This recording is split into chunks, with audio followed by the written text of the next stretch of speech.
tinig. Tinawag mo ako sa bagong pag-asa,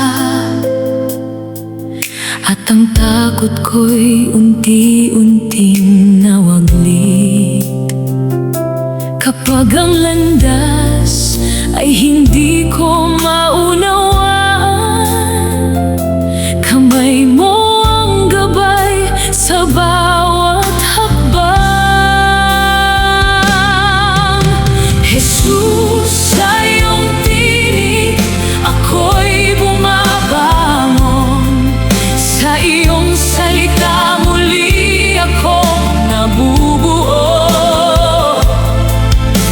Kapag ang puso ko'y pagod at sugatan, pag-ibig mo ang aking kagalingan.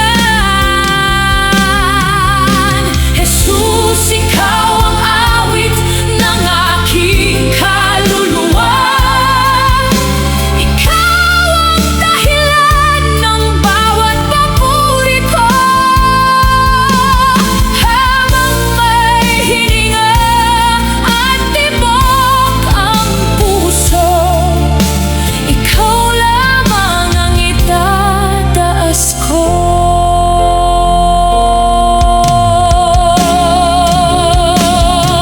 Hindi mo sinukat ang aking kahinaan, bagkus tinakpan mo ng iyong habag. Sa bawat luha ay may bagong umaga. Sa iyong presensya may ganap na gala.